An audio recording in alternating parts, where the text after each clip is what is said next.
जाना है।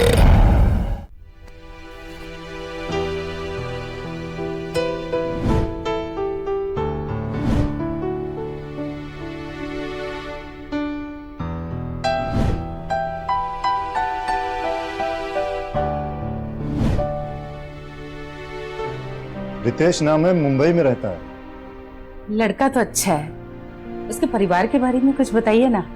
बहुत बड़ी कंपनी में लड़का मैनेजर है, तनख्वाह 60,000 है, खुद का घर है और सबसे बड़ी बात जानते हैं, लड़का इकलौता है। मम्मी कितनी बार बोला है कि मुझे अभी शादी नहीं करनी है। मुझे एक बात बता, तो कितना दिन तक मेरे लिए ये चाय नाश्ता ये सब करता रहेगा? और तुम जानते हो ना कि मेरी गठिया बढ़ती जा रही है। अब इस घर में एक बहू की जरूरत है ताकि मैं उसको सारी की सारी अपनी जिम्मेदारी सौंप दूं। मम्मी कम से कम पहले कार की EMI तो खत्म हो जाए और एक बार मेरा प्रमोशन हो जाए, उसके बाद बात करेंगे। देखो बेटा, कुछ बातें ऐसी होती है ना जो सही वक्त पे होनी चाहिए, और अब ये तुम्हारी शादी की सही उम्र है, समझा? सुनिए ना जी, दिखाइए ना इसको, फोटो दिखाइए। हाँ हाँ हाँ, एक मिनट। लो बेटा देखो।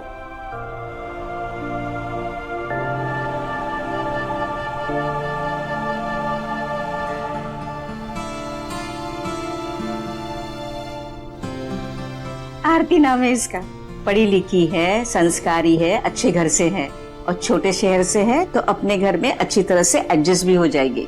अरे अपने बनारस वाले मुन्ना भैया है ना, उन्होंने ही ये रिश्ता भेजा है तुम्हारे लिए। तो क्या हाँ कह दे?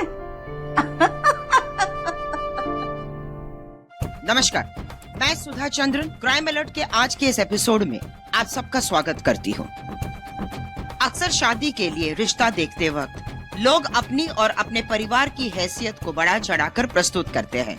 ऐसा करने से ये लोग भले ही अपनी झूठी शान दिखाकर दूसरों को कुछ समय के लिए प्रभावित कर ले, लेकिन आखिरकार जब दूसरे इंसान की उम्मीद टूटती है तो इस कारण रिश्तों में तनाव आना निश्चित है। टूटी उम्मीदें और नजरों का यही धोखा एक परिवार को हमेशा हमेशा के लिए तहस नहस कर देता है।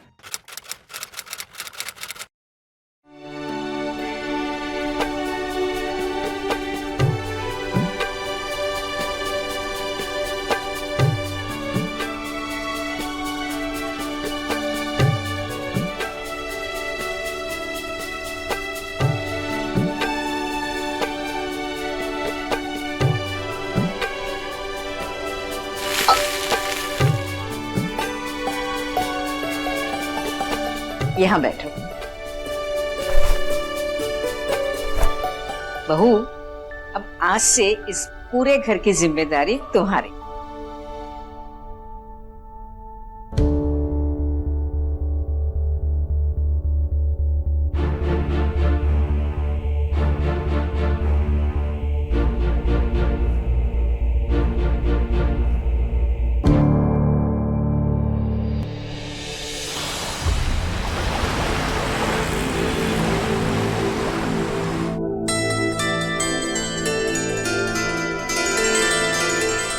एक बात बताओ जी? वैसे मेरा शादी करने का कोई इरादा नहीं था, लेकिन जब मैंने आपको देखा ना, मुझे पता चल गया कि आप मेरे लिए ही बने हो।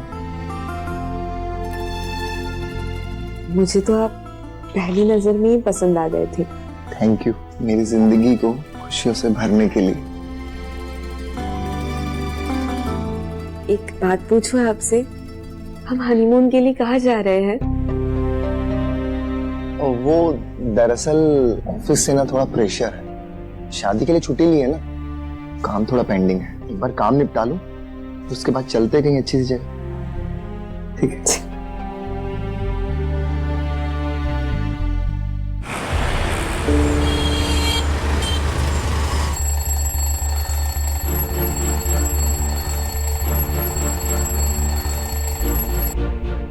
आरती उठो, मुझे ऑफिस के लिए लेट हो रहा है, उठो।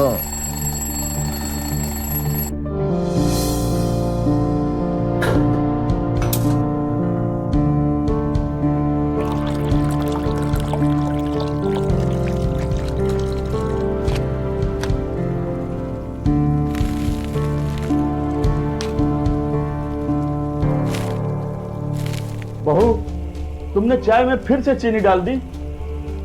कितनी बार मैंने तुम्हें समझाया, मैं शुगर का पेशेंट हूँ, मैं चाय में चीनी नहीं पीता। सॉरी पापा, मैं एक बार फिर बना देती हूँ आपके लिए। हाँ, दूसरी बनाती हूँ।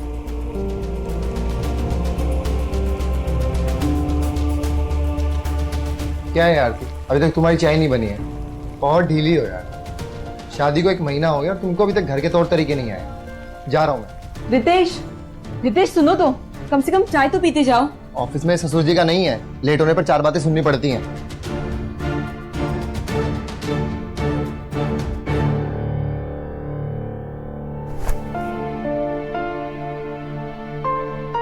बहू, जी मम्मी जी। बहू, मैंने गैस पर आलू चढ़ाए हैं, जैसे ही उबल जाएंगे उसके पराठे बना देना। जी मम्मी जी। बहू,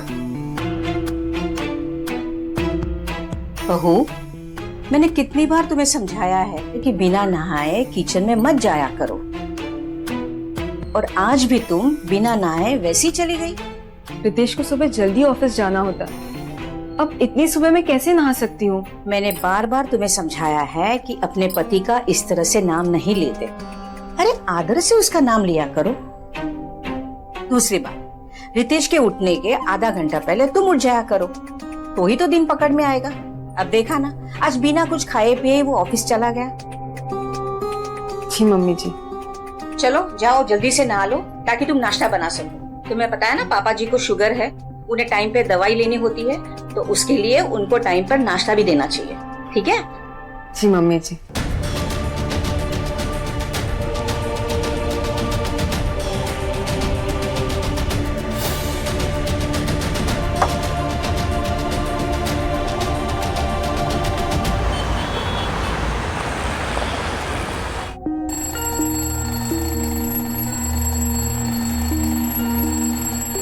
आरती, उठो, टाइम हो गया, उठ जाओ।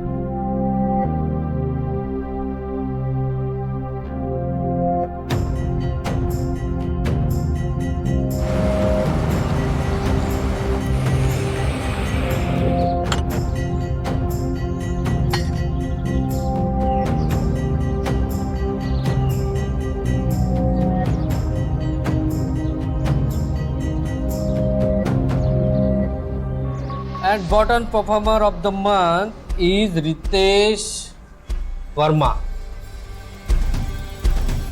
रितेश, क्या ये लगातार 5 मंथ से तुम्हारा ऐसा परफॉर्मेंस आ रहा है? अगर ऐसा ही चलता रहा तो मैं तुम्हारे लिए कुछ नहीं कर सकता। अगर मोटिवेट होना है तुम्हें तो रीमा से सीख लो।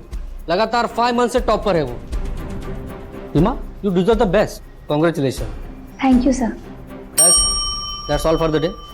Excuse me.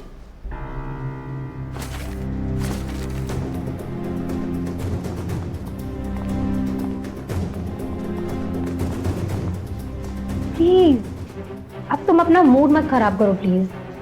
हाँ, हमारे लिए बोलना आसान है, हमेशा टॉप में जो बनी रहती है। हिम्मत मत हारो, मुझे पता है तुम बहुत मेहनत कर रहे हो, लेकिन थोड़े से एफर्ट्स और लगाओ। एफर्ट्स? तुम्हें पता है, मैं रोज सुबह 7 बजे घर से निकलता हूँ। ऑफिस आने से पहले क्लाइंट से मिलकर आता हूँ, सबसे पहले ऑफिस आता हूँ, सबसे बाद में जाता हूँ। इतनी मेहनत करने के बावजूद मेरी कोई सेल्स नहीं हो रही।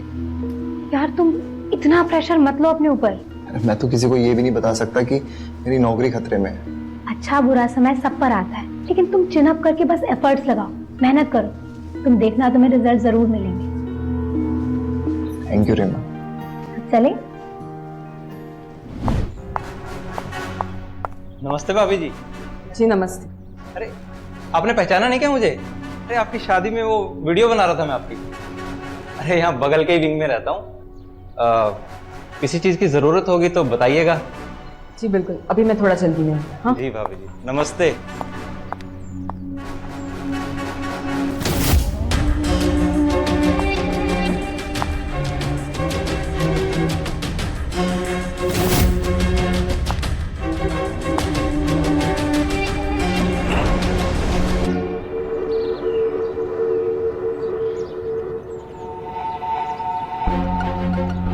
मैं तो उसकी फोटो देखकर हैरान ही रह गई।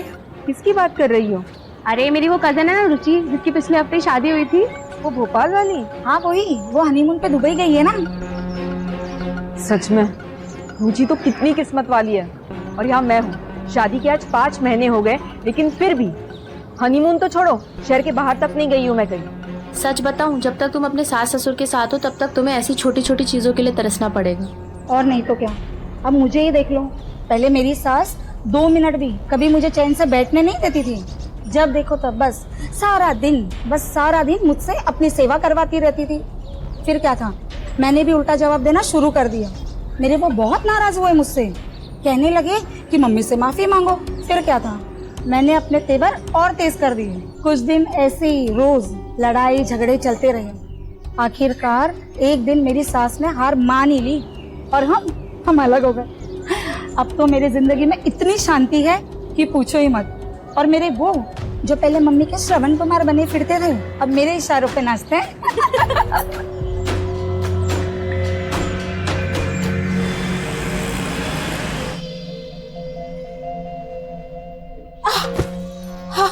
क्या हुआ मम्मी? कुछ नहीं बेटा, मौसम बदल रहा है ना, छोड़ों में दर्द ज्यादा होने लगा।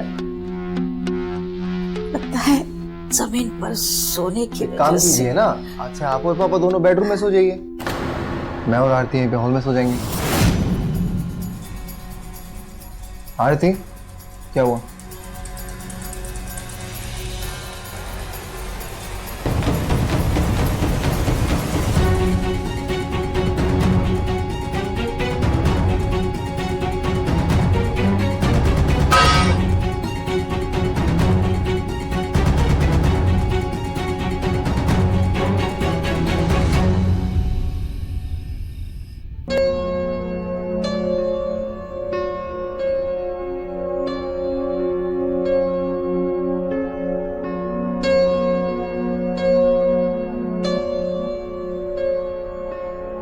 रितेश, अरे लाइट बंद कर दो ना।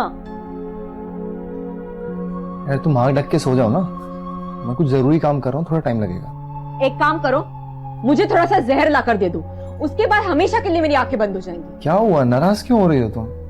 कुछ नहीं।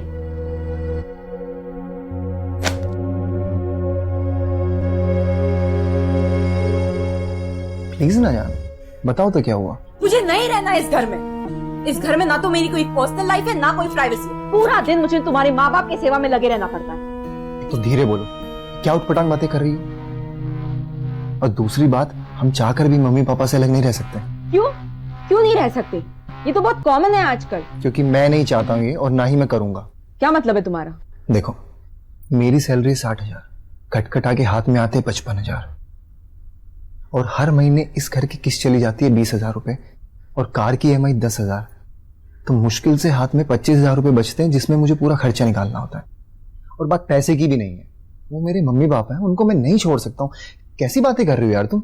एक बार मम्मी की तबीयत ठीक हो जाने दो, मैं उनको बोल दूं कि तुम्हारा हाथ बटा दिया करे, ठीक है?